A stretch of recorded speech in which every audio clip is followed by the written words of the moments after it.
Olá, eu sou Daniel Viana e esse é o Olhar Infantil.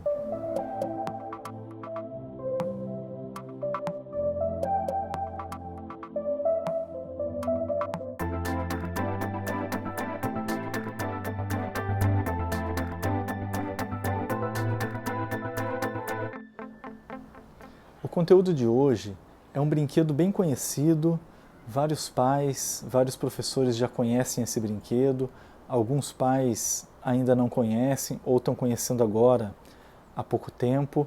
É a lousa mágica digital. Eu estou mostrando aqui para vocês. Quem só está ouvindo é aquelas lousas mágicas. Ela tem até um preço acessível, cerca de R$ 30. Ela é do tamanho de um tablet grande, de 11, 12 polegadas, e a gente consegue escrever nela usando a caneta. Então nós vamos falar um pouco sobre esse brinquedo, que eu vejo assim que várias escolas, as crianças levam da casa, né, levam na escola lá para brincarem, tudo, e eu fiz algumas observações, eu comprei essa lousa aqui para fazer uns testes e eu achei algumas coisas interessantes e algumas coisas a gente acende a luzinha de alerta assim para a gente tomar um pouco de cuidado. Eu vou começar elogiando essa lousa. Ela tem vários pontos positivos, bastante mesmo. O primeiro dele é o preço.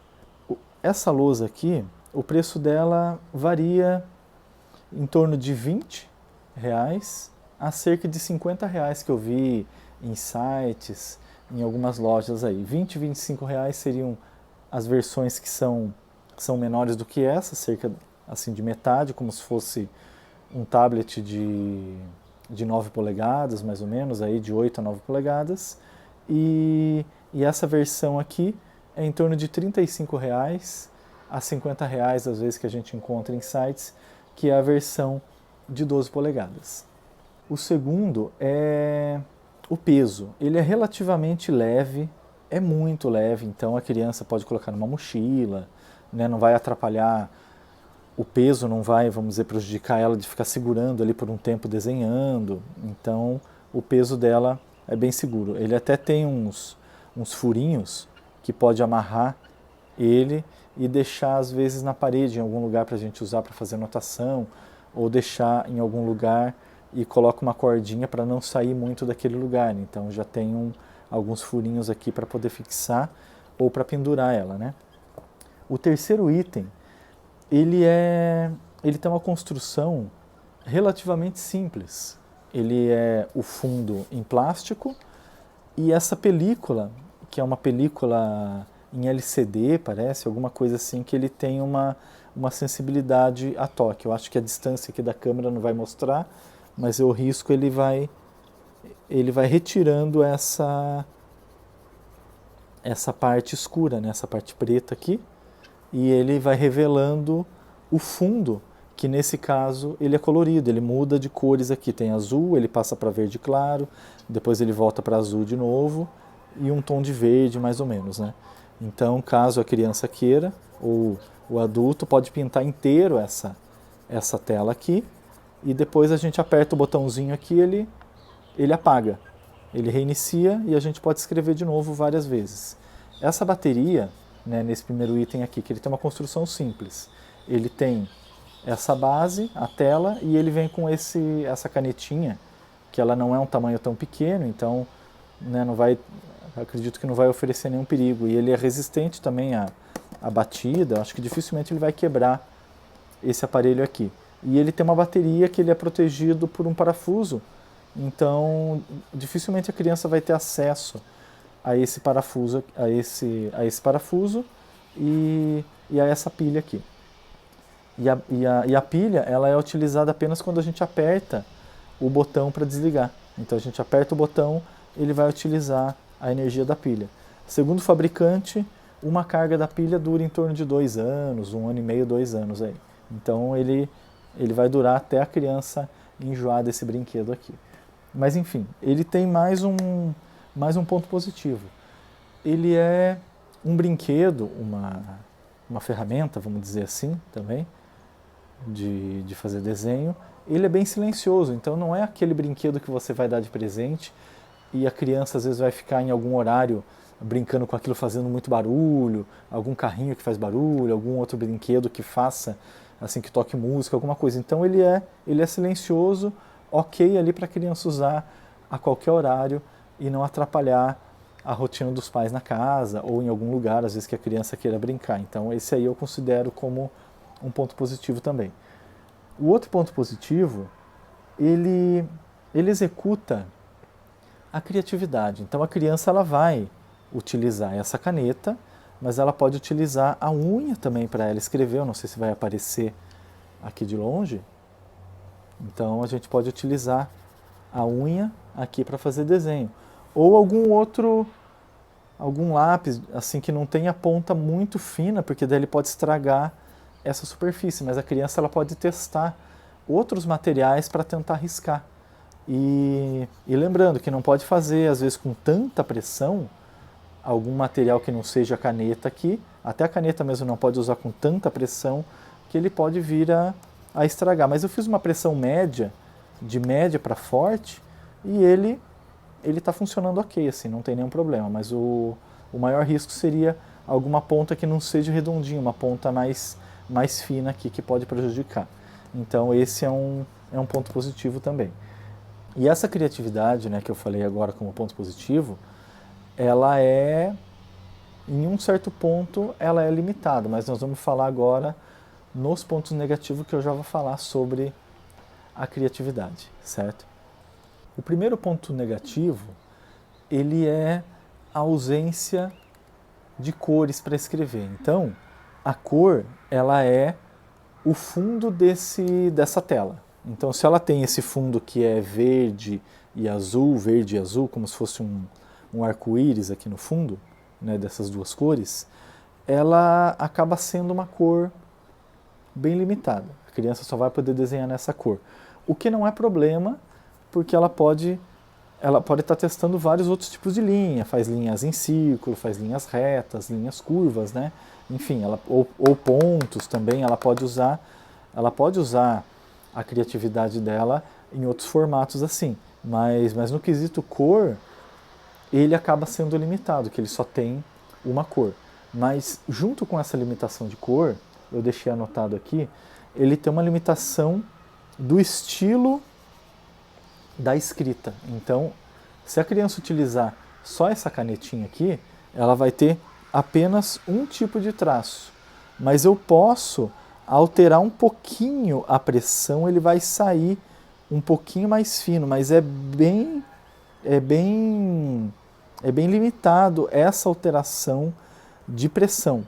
A gente pode até olhar alguns vídeos na internet de pessoas desenhando isso daqui, que ficam aqueles desenhos lindos, maravilhosos, mas são pontos fora da curva, já são pessoas que desenham muito bem, já conseguem, vamos dizer, ter um controle muito preciso da ferramenta, coisa que uma criança pequena não vai ter, entende? E junto com isso de controle da ferramenta, um ponto negativo é a caneta, que ela não é cilíndrica. Então é difícil para a criança, assim que ela está iniciando a alfabetização, que ela às vezes vai começar a escrever, ou vai começar, antes da alfabetização, ela vai começar a mexer com lápis, né? Tem aqueles lápis jumbo que são um pouco maiores ali para facilitar a pega da criança. Esse lápis aqui eu percebi que a pega, né, para uma criança que não é familiarizada com lápis, isso daqui pode atrapalhar quando ela começar a utilizar giz de cera, lápis, então pode ser que prejudique ela nessa questão.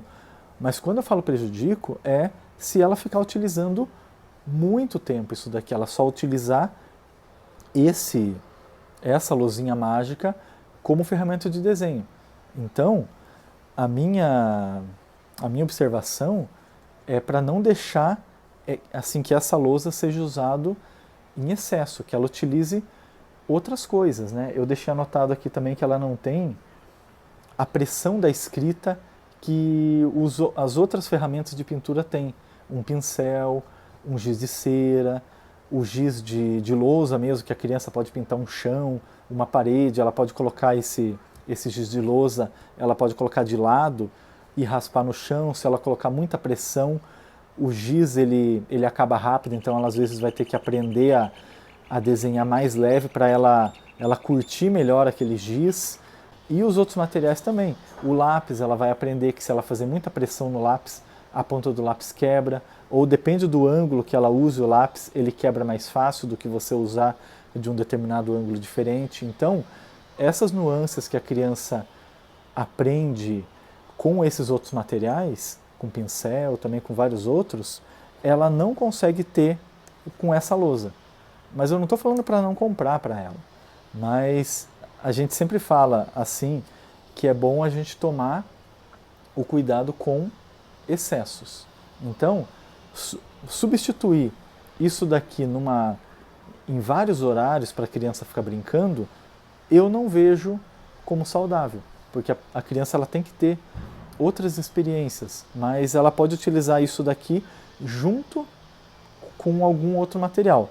E a coisa que mais me chamou a atenção, que me deu vontade de fazer esse vídeo, é a questão do botão apagar. Eu fiz uma observação lá na escola e eu percebi que as crianças elas estavam tentando fazer algum desenho, vamos dizer um círculo ou um quadrado, qualquer desenho aqui. Elas começavam esse desenho e elas viam que o desenho saiu um pouquinho torto, elas já apertavam aqui, reiniciava e tentava fazer de novo. Daí elas erravam a segunda vez, elas apagavam e já iam fazer de novo. Vários processos pedagógicos, as crianças elas precisam aprender com erro, em vários processos pedagógicos, mas ela precisa enxergar o erro. E a partir do momento que ela aperta o botãozinho de apagar, ela não tem um critério de comparação do desenho dela como que estava para o desenho que ela está fazendo. Então ela não consegue acompanhar.